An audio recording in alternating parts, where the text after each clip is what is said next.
Oi, gente. Olá, vamos esperar o pessoal entrar.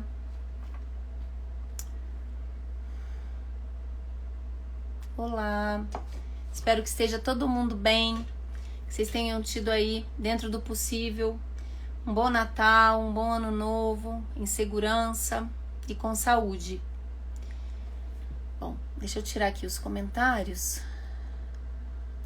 Bom, a gente continua em recesso aqui na página, no canal, mas eu resolvi abrir uma exceção em função da descriminalização, da aprovação da descriminalização da interrupção da gravidez até a 14ª semana da gestação na Argentina, que se deu como fruto de muito trabalho dos movimentos de mulheres. Acho que é importante a gente falar um pouco desse tema no nosso país. Então, o tema hoje da nossa live é criminalização da interrupção da gravidez no Brasil, o que está em jogo no direito das mulheres sobre seus próprios corpos. Bom, a primeira coisa que a gente precisa destacar é que no Brasil a interrupção da gravidez ela está prevista em 3 situações: o estupro, o risco à vida da mãe e terceiro, mais recentemente, nos casos de anencefalia. A gente também tem assistido nos últimos anos um crescimento ainda maior do discurso, em aspas, pró-vida.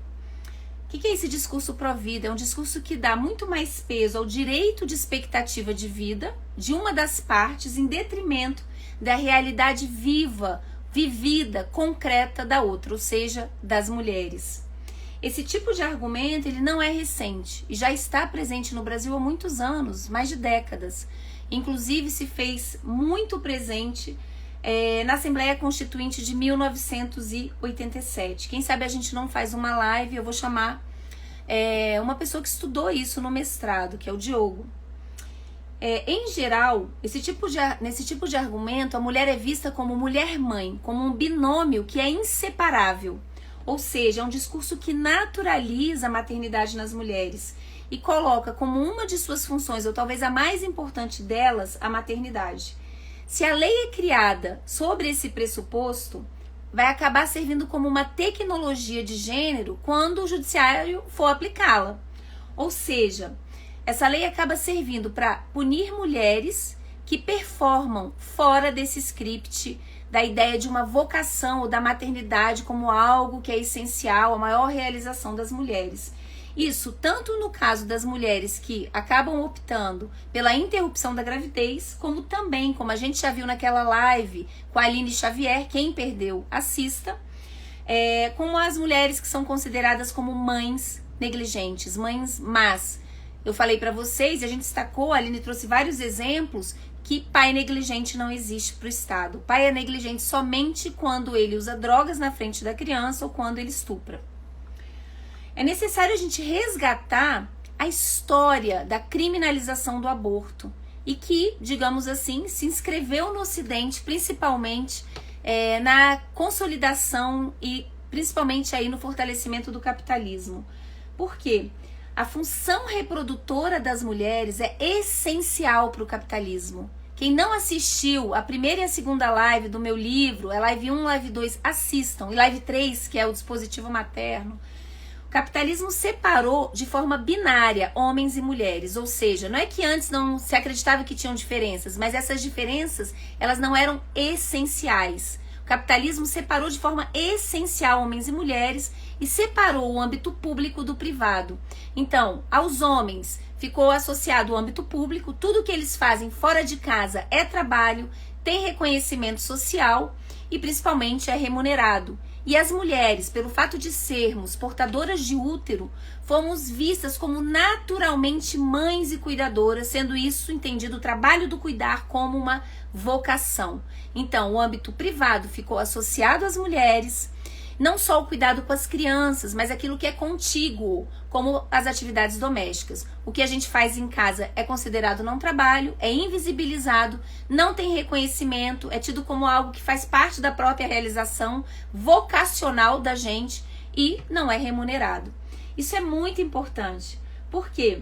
Os homens ficaram então com a função produtora e as mulheres com a função reprodutora.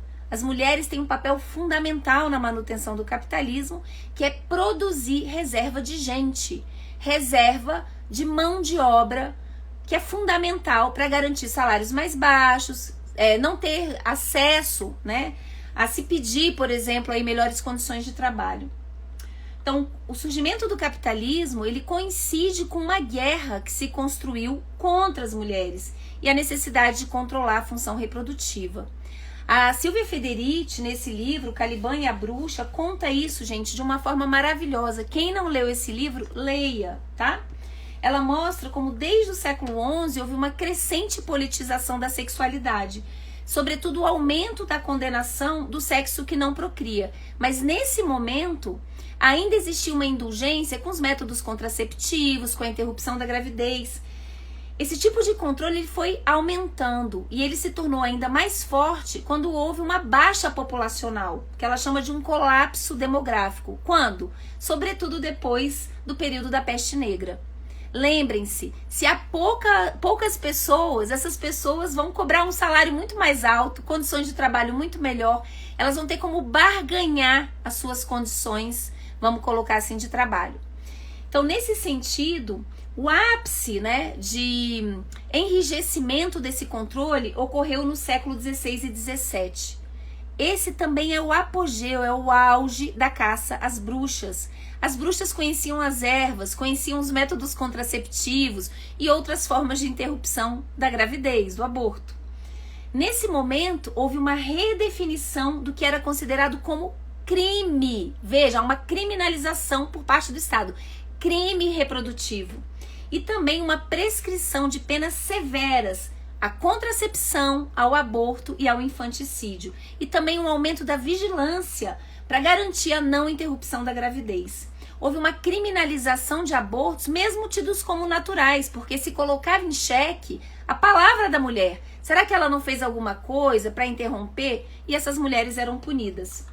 Então, o controle das mulheres sobre a procriação representava uma ameaça à estabilidade econômica e social. E a caça às bruxas teve um papel fundamental. Quem não assistiu o Conto da Aia, assista, tá?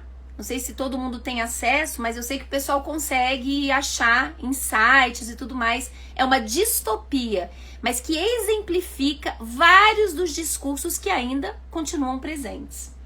A gente também viu na nossa live sobre o dispositivo materno, e quem não viu, depois assista lá no canal do YouTube, o quanto esse processo foi configurando o dispositivo materno, ou seja, criando processos de subjetivação, interpelando emocionalidades e performances nas mulheres e construindo o empoderamento colonizado na maternidade, e que persiste até hoje. É importante, portanto, quando a gente fala de patriarcado, a gente sempre se lembrar que a gente está vivendo um patriarcado capitalista. Isso faz toda a diferença, porque o patriarcado capitalista, ele é calcado na divisão sexual do trabalho. É o contrato sexual que a Carol Pateman tanto aponta. Ou seja, é necessário o controle dos corpos, da sexualidade, da capacidade reprodutiva das mulheres. Nós, mulheres, somos vistas como incubadoras. Tá? Então o conto de Aia é maravilhoso para entender isso daí. Bom, a discussão sobre o aborto não é sobre se você aí é a favor ou contra o aborto, porque isso é uma questão de foro íntimo. A discussão é, você é a favor da criminalização de que mulheres que interromperam a gravidez sejam presas? É essa a questão.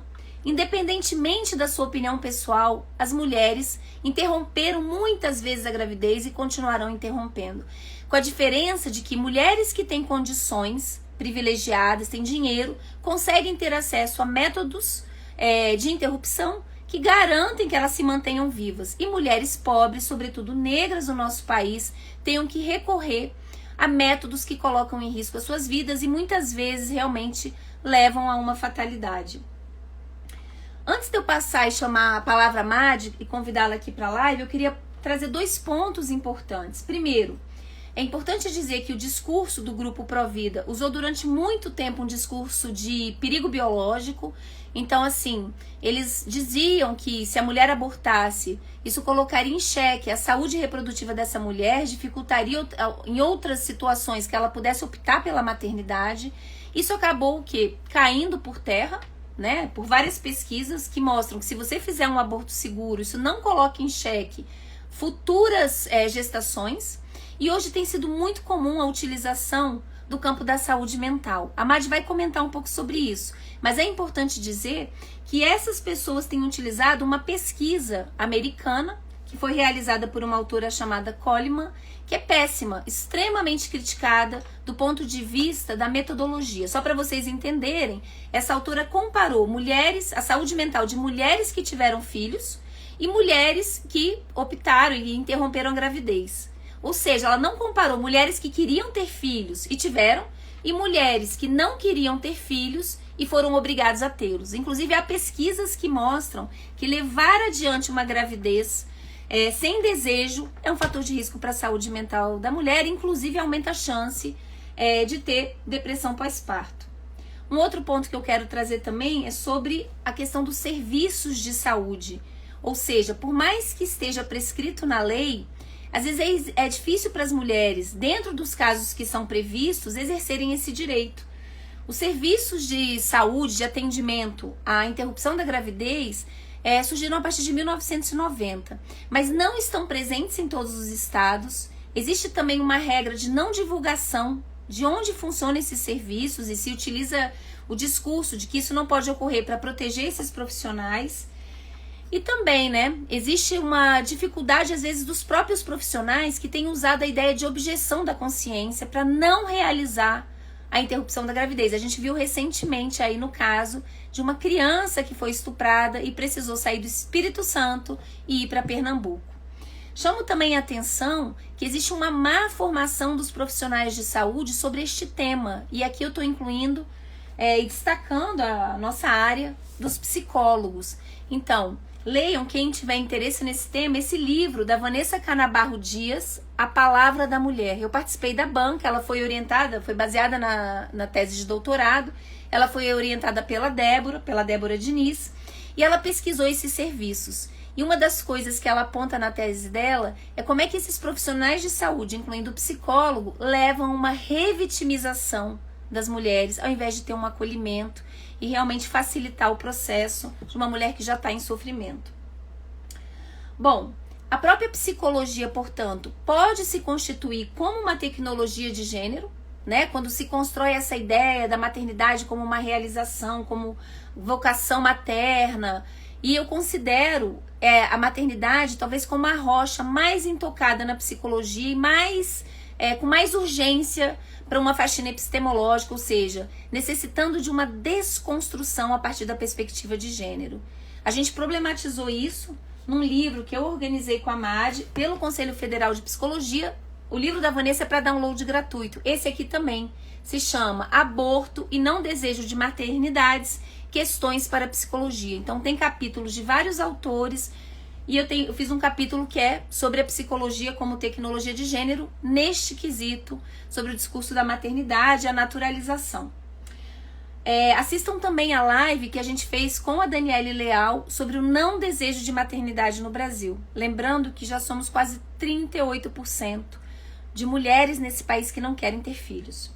Por fim, é preciso destacar que a Pesquisa Nacional sobre o Aborto, que foi puxada aí pela professora Débora Diniz, aponta o seguinte, que 1 em cada 5 mulheres de até 40 anos de idade no Brasil já fizeram aborto. Isso quer dizer 20% das mulheres. Em geral, são mulheres que têm entre 20 e 29 anos, estão em um relacionamento estável, usam contraceptivo, têm até 8 anos de estudo, são trabalhadoras, se consideram católicas e têm pelo menos um filho. Então isso é importante para desmistificar a ideia da abortista, da mulher que faz o aborto, É preciso também destacar que a curetagem pós-aborto é o segundo procedimento obstétrico mais comum no nosso país. Isso mostra a importância dessa discussão e principalmente da gente avançar nesse campo para trazer e pensar a questão da saúde sexual e reprodutiva das mulheres. Em março de 2017, o PSOL ajuizou uma arguição de descumprimento de preceito fundamental, a DPF 442, e foi realizada uma audiência pública no STF para se discutir a interrupção voluntária da gravidez no Brasil até a 12ª semana de gestação. A Madi, né, a Madi Porto, a professora Madi Porto, que é professora da Universidade Federal do Acre, fez uma pesquisa sobre esses discursos e ela vai compartilhar com a gente aqui o que ela achou. A Madi, ela é psicóloga e mestra em psicologia pelo UFPE e doutora em psicologia clínica e cultura aqui pelo UNB. E ela também é membro do grupo Saúde Mental e Gênero. Então, vou convidá-la agora para compartilhar. Tá aqui. Para compartilhar a pesquisa que ela fez. Tá conectando. Ei, querida! Oi! Tudo bom? Tudo jóia? Tudo! A palavra tá Boa contigo. noite! A palavra tá contigo. Eu queria que você falasse um pouco, né? Do estudo que você fez, o que você encontrou, e depois a gente vai entrar lá sobre outras leituras do que acontece com as mulheres no caso de aborto, que não é só sofrimento, né? Isso. Eu quero desejar boa noite a todas e todos que estão nos assistindo, né? Agradecer o convite, dizer da minha alegria de estar aqui participando, da honra, né, de estar aqui participando. Então, eu pensei, Valesca, em apresentar em 3 momentos, né? Apresentar primeiro uma caracterização dos participantes dessa audiência, né? Na DPF 442. Depois, uma caracterização dos argumentos que foram utilizados, né? Como eles foram apresentados, que é a forma, muito mais do que o conteúdo, que a gente tentou fazer a discussão, e depois a relação desses resultados com a pesquisa, né? Interrupção da gravidez e alívio sobre o que não se fala das experiências emocionais das mulheres face à maternidade. Peraí, então já que você falou, deixa eu só mostrar, que tá nesse livro maravilhoso, gente, que foi organizado pelo CRP Minas, foi organizado pela Paula Rita Bacelar Gonzaga, Letícia Gonçalves, que é uma parceira, e Cláudia Maiorga, tá?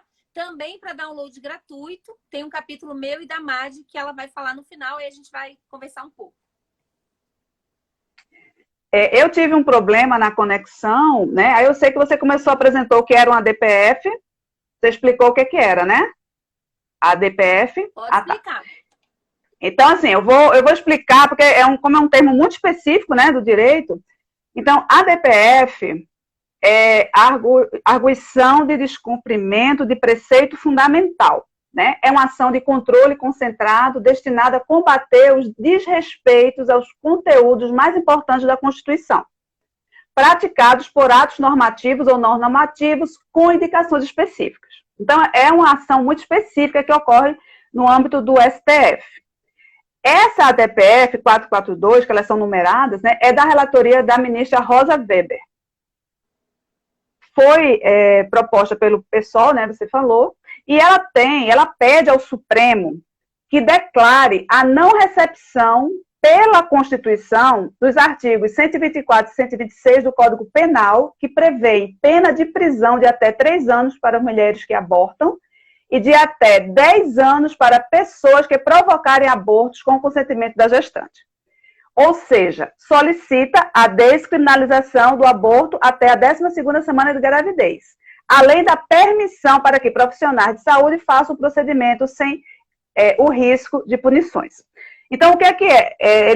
Foi observado que há uma contradição entre o Código Penal e a Constituição, os direitos que as mulheres alcançaram nessa Constituição.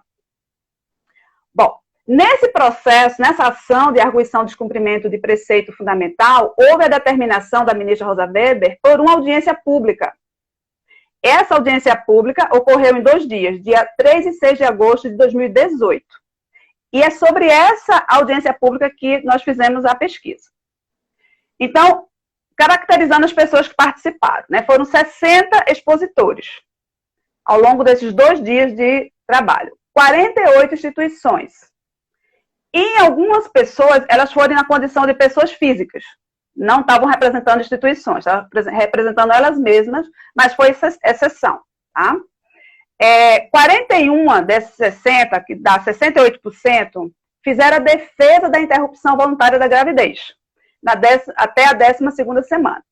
18, que dá 30%, foram contrários. Então, nós temos aproximadamente 2/3 defenderam, né, a descriminalização e 1/3 não. Um desses discursantes, né, a gente categorizou como neutro, porque fez toda uma uma fala, um discurso, mas não se posicionou, que era o objetivo da audiência pública, você defender uma posição. Tá? Dessas instituições que compareceram, 43% se colocaram como do campo científico, 30% outros não religiosos e 27% religiosos. Então, na audiência pública, se deu espaço de quase 30% de representações de instituições religiosas. E, paradoxalmente, os argumentos religiosos representaram 8%. E os científicos, 55%. As referências, né, assim, no que as pessoas se fundamentavam para fazer seu argumento? 38% se referenciava, de alguma forma, em algum momento, aos códigos de direito penal ou civil. 26% e 11%, respectivamente. 27% das pessoas que falaram se referenciaram a dados, documentos ou publicações de instâncias de políticas de saúde pública, como, por exemplo, Ministério da Saúde, Organização Pan-Americana de Saúde ou Organização Mundial da Saúde, que é a OMS. 17% a Constituição Federal e 10% os pactos e tratados internacionais, como o Pacto de São José de Costa Rica e a Convenção sobre a Eliminação de Todas as Formas de Discriminação contra as Mulheres, CEDAW. Então, esses foram as referências, né, que foram citadas ao longo da audiência pública. Agora, eu queria fazer um destaque que é interessante, que houve religiosos que se colocaram claramente a favor da descriminalização do abortamento voluntário. Entre eles, Maria José Fontelas, que representava a organização Católicas pelo Direito de Decidir, né, uma organização não governamental. Luz Marina Campos Garcia, que é representante do Instituto de Estudos de Religião e pastora da Igreja Evangélica de Confissão Luterana do Brasil. E Michel Schlinger, da Confederação Israelita do Brasil, integrante do Rabinato da Congregação Israelita Paulista. Eu acho importante destacar isso, para a gente não associar aqui o religioso que fez defesa de argumento religioso. Tá? Então, em resumo, caracterizando essas participações, essas pessoas que participaram, o perfil predominante foram mulheres, doutoras, representantes de instituições da sociedade civil, foi a maioria. E o perfil predominante dos argumentos era o emprego do conhecimento científico para embasar o argumento favorável à descriminalização do abortamento até a 12ª semana de gestação. Tá? Com relação aos argumentos que foram utilizados e como eles foram utilizados, a gente destacou 3 argumentos principais: a defesa da saúde, a defesa do direito e a defesa da saúde mental, que foi uma coisa que eu não estava esperando, na proporção que apareceu a defesa da saúde mental. E aí você falou do texto da Coleman, né? Eu acho que isso realmente fez um impacto dos dois lados, né? Porque vocês depois vão ver que os dois lados falam sobre isso. Então, o que ficou interessante nessa apresentação, né? Das 41 pessoas que discutaram pró-descriminalização, a gente levantou 138 argumentos utilizados. E os que foram contra, foram 18, 65 argumentos. Então, o que a gente observa? O que foi mais usado pelos discursantes pró-descriminalização foi a defesa da saúde mental das mulheres. Permitir o abortamento levaria à saúde mental, né? Oportunizaria a saúde mental. E o argumento mais utilizado pelo grupo contra era a defesa dos direitos do feto. Exatamente como você falou no início, né? Na sequência, o grupo pró vai defender direitos das mulheres. E o grupo contra utiliza-se de pressupostos morais para fazer as suas argumentações. Na sequência, o grupo pró fala da saúde pública como uma responsabilidade, né, que é preciso ser assumida, e dentre essas responsabilidades, a saúde sexual e reprodutiva, como uma responsabilidade da saúde pública. E o grupo contra coloca que o abortamento voluntário traz um problema para a saúde pública. É esse que vai ser o problema para a saúde pública, e não o inverso, que é o que o pessoal que defende a descriminalização argumenta, que é na promoção de saúde, né, onde a mulher possa fazer essa escolha, isso seria uma atribuição, né, do sistema de saúde pública. Por fim, o grupo PRO traz argumentos a partir de pressupostos científicos e filosóficos, e o último, né, o menos falado do grupo contra, é o argumento da defesa da saúde mental das mulheres. Ou seja, o grupo PRO é o primeiro argumento, o grupo contra é o último, na quantificação desses argumentos. Só que para a defesa da saúde mental, na perspectiva do grupo contra, é proibir o aborto. É quando você proíbe o aborto que você vai estar dando saúde mental às mulheres. Ou seja, exatamente na referência do estudo que Coleman apresenta, né? Então, eu vou dar alguns exemplos para vocês, só para vocês terem uma ideia do que seriam esses argumentos, tá? Então, no grupo PRO, quando ele defende, né, a partir da perspectiva, no argumento da saúde mental, ele diz o seguinte: a criminalização do aborto causa danos à saúde mental das mulheres, né? Dessa base da argumentação. Causa sequelas e perpetuando preconceitos e violência contra as mulheres. A garantia de direitos fundamentais é promover saúde mental. A recusa dos serviços de abortamento legal atinge a saúde mental das mulheres. E assim, outros argumentos. Eu não vou falar de todos, vou só dar esses exemplos. Mas se vocês quiserem perguntar alguma coisa, eu posso responder depois.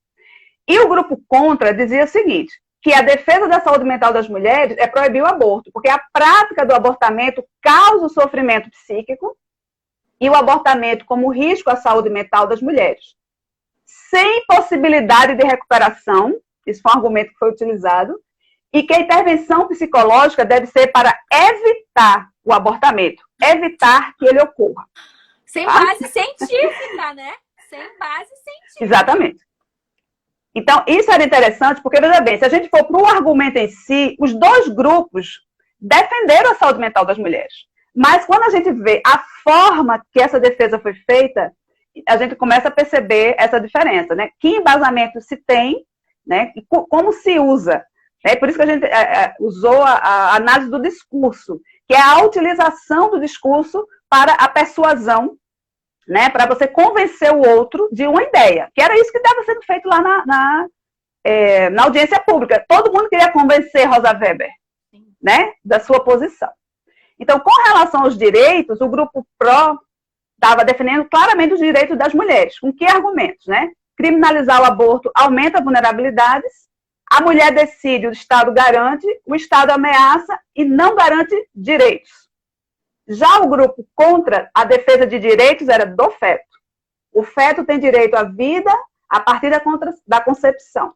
E a descriminalização do aborto é inconstitucional. Então, eram os argumentos utilizados. Com relação à saúde pública, o PRO, que é a responsabilidade, né? Uma responsabilidade da saúde pública é a saúde sexual e reprodutiva, com os seguintes argumentos. Uma responsabilidade do Estado é o cuidado das mulheres, a produção de informações epidemiológicas e o limite da contracepção. Já o grupo contra, que o abortamento, torna-se um problema para a saúde pública. A saúde pública não teria condições de garantir, né, financiar as ações de aborto no sistema público. E, por fim, os pressupostos usados pelo grupo PRO eram pressupostos filosóficos e científicos, como as questões socioculturais, a análise crítica do lugar da religião nesse debate e todos os argumentos do movimento feminista, né? E o grupo contra eram pressupostos morais, que era o senso comum apresentado como ciência. Então, isso foi o que me deixou mais preocupada.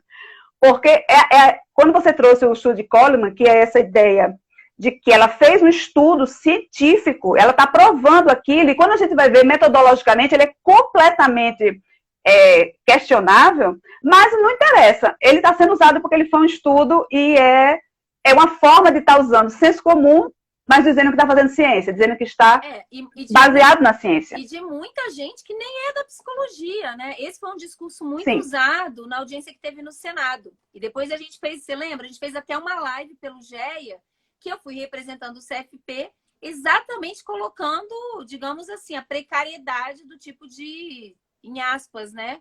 Pesquisa que esse pessoal estava usando e nem sendo do campo que trabalha com a saúde mental. É bem problemático. Exatamente. E, por fim, eles dizem assim, a assistência social é a solução, ou seja, se você ajudar a mulher financeiramente, como se fosse um problema das mulheres da classe popular, né, trabalhadora, e que a culpa é do feminismo. Tá no mesmo nível do Neymar, não é? Não é? Neymar então, do Robinho, não foi? Robinho que falou que a culpa Robinho, isso, Robinho. Tá no mesmo nível, que a gente é culpada agora porque ele não pode mais estuprar, né? Então, o nosso estudo mostrou isso. Os argumentos principais, saúde mental, direito e saúde pública, foram usados pelos dois grupos.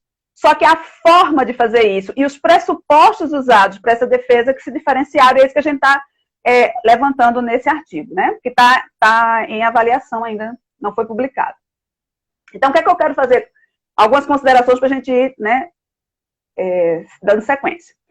Apesar de 68% dos participantes da audiência defenderem a descriminalização da interrupção voluntária da gravidez a partir de pressupostos científicos da área de saúde e do direito, isso não significa que a decisão do STF será pela descriminalização.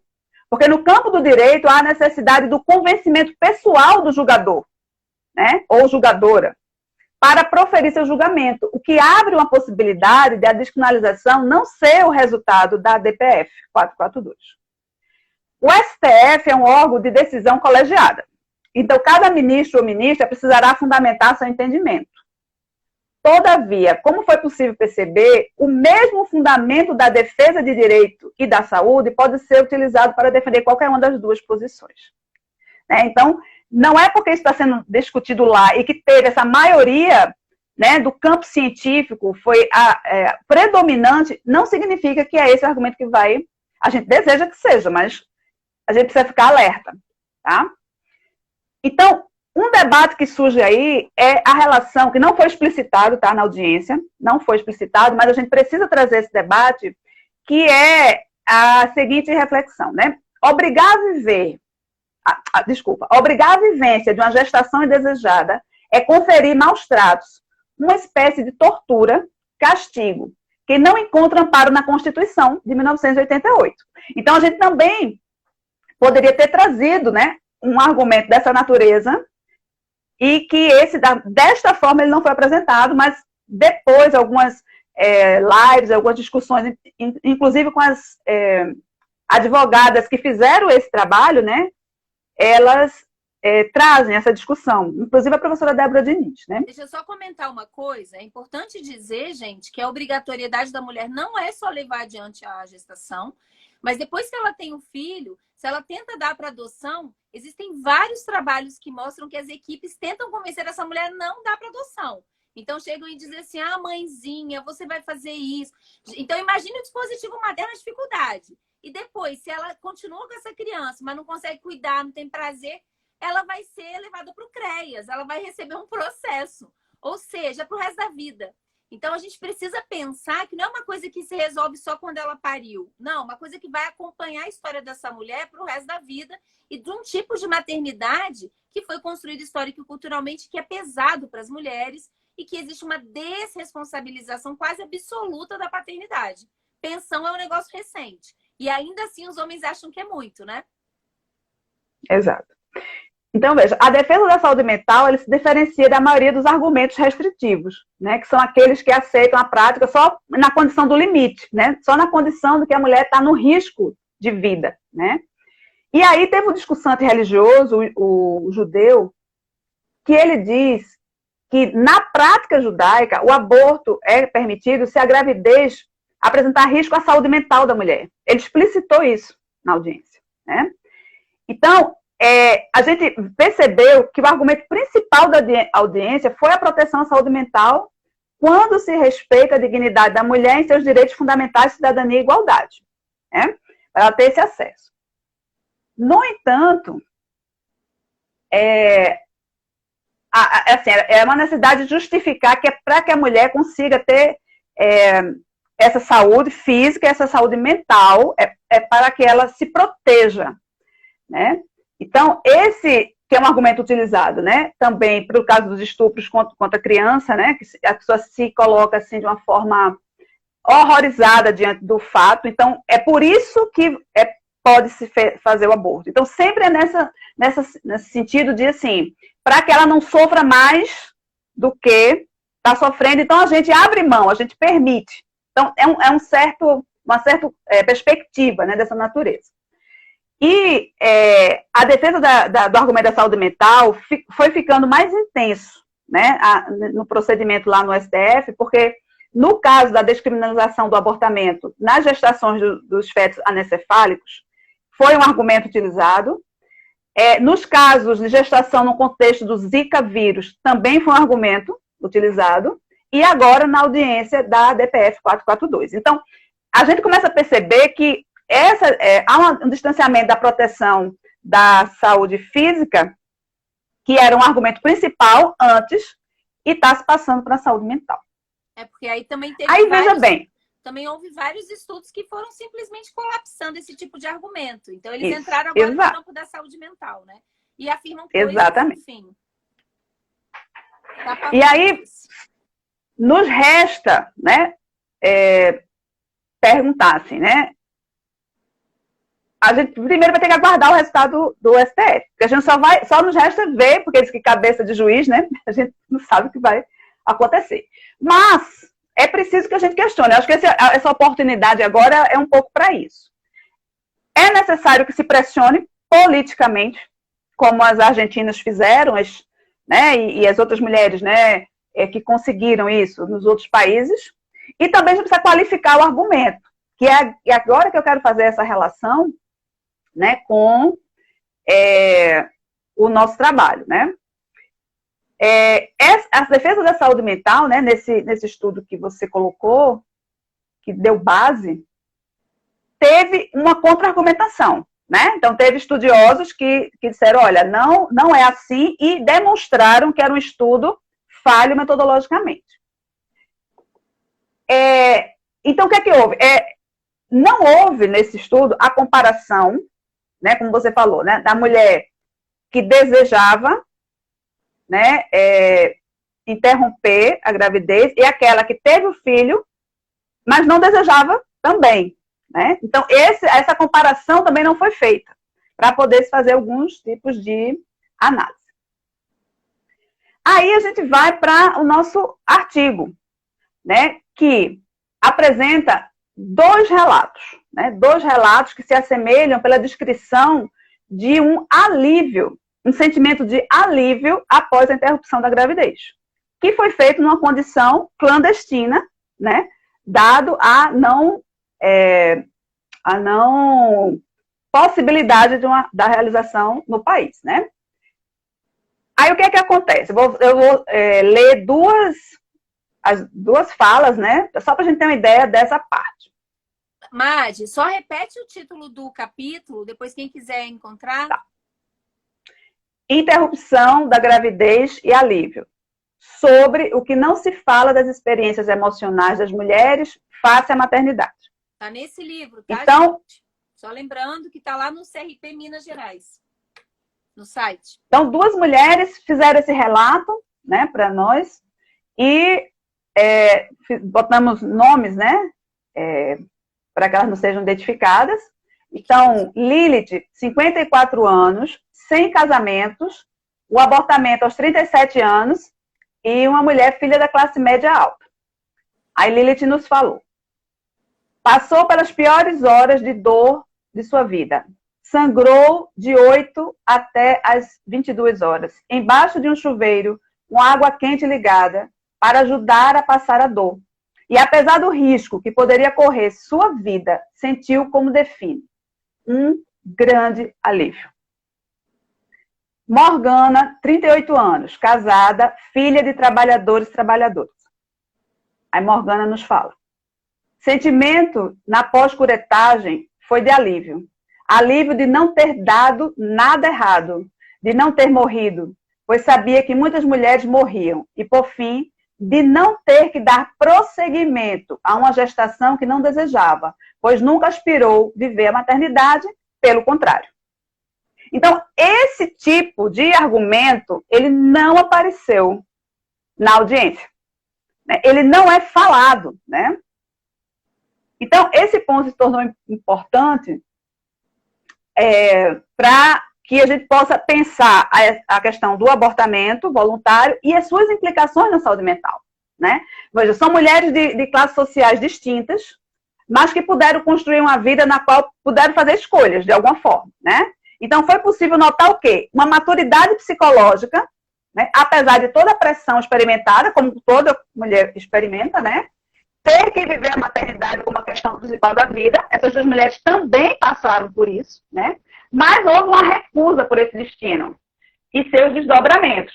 Pois como ser percebida, né? Por exemplo, ser percebida como egoísta, uma mulher que quer vida boa, sem trabalho ou preocupação.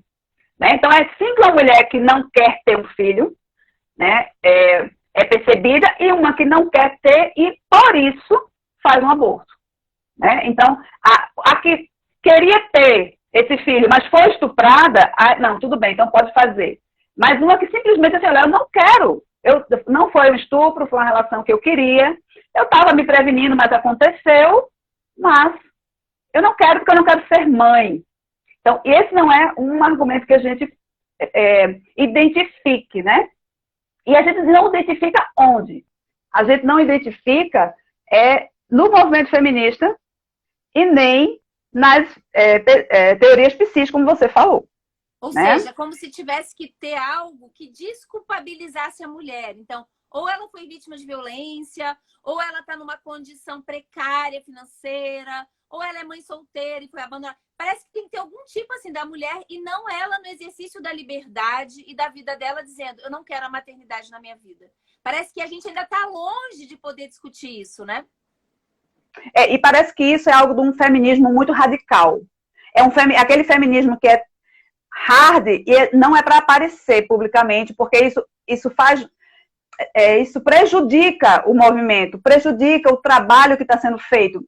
Então, eu já vi alguns debates feministas onde tinham feministas com essa posição, uma minoria, né? Mas, tipo assim, não, vamos ficar... não vamos falar nada, não, porque isso pode atrapalhar. Então, é exatamente nessa linha... Casa com a ideia da mulher malévola. Quer dizer, a mulher que é protagonista da sua própria vida, que escolhe, é a malévola, é egoísta, é aquela que não é heterocentrada no dispositivo materno, é autocentrada, né? É permitido para os homens, para as mulheres não. Para as mulheres não, né? Então aí a gente começou, né? Como conceber uma mulher que se nega a padecer no paraíso, né? Então, o quão subversivo pode ser a escolha por parte das mulheres em usufruir de uma vida sem centrar-se no cuidar do outro, né? Então, o movimento feminista opta por argumentar os limites das mulheres, desde os materiais até os psicológicos, para assumir uma gestação não desejada e não colocam na pauta a transgressão do dispositivo materno, que é como você coloca, né, nos seus textos. Não ousam destacar o alívio, que foi o nosso artigo, né? Uhum. O alívio, a liberdade e o não desejo de ser mãe.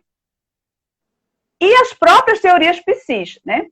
Que, como você afirma, em 2016, né, que constitui como tecnologia de gênero. Né? E o quanto ainda é absurdo falar desse tipo de coisa, inclusive, né, nos espaços da psicologia. Né? Então, para concluir, podemos questionar, né, como as teorias psis, o movimento feminista e o STF podem lidar com a possibilidade de realização das mulheres fora da maternidade e na opção ativa de não serem mães. Então, é a grande questão. Exatamente. Então, eu quis trazer isso para esse debate porque foi a ausência completa disso no STF e eu acho que foi estratégico.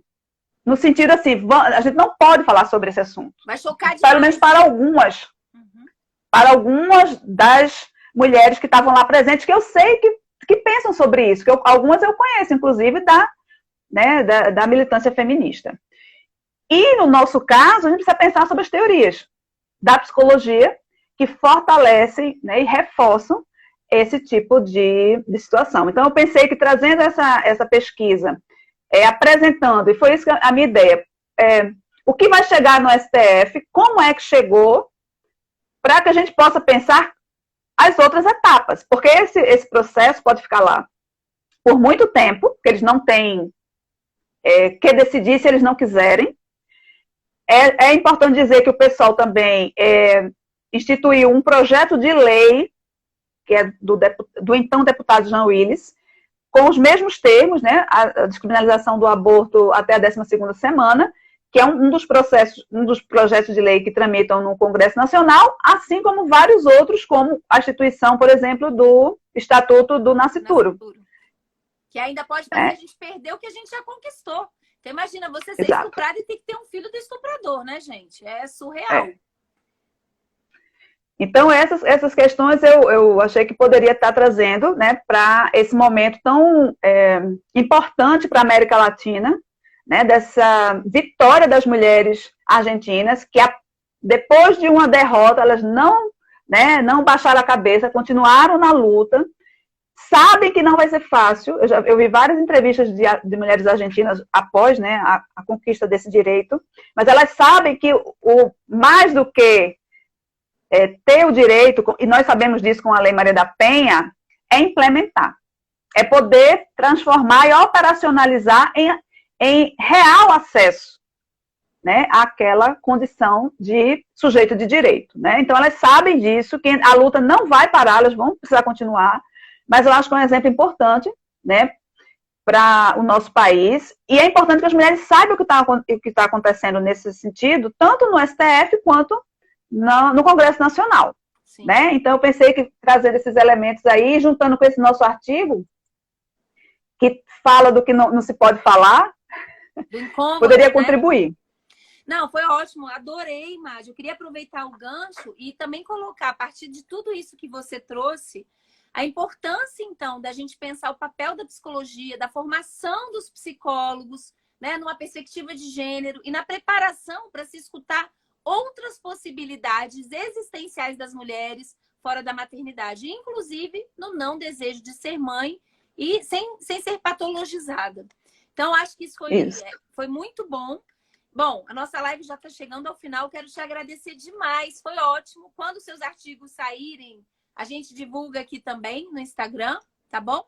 E quero agradecer muito, Madi. Você é uma parceirona. A gente tem várias coisas e projetos em conjunto. E é sempre um prazer trocar ideias e compartilhar e aprender contigo. Tá bom, querida?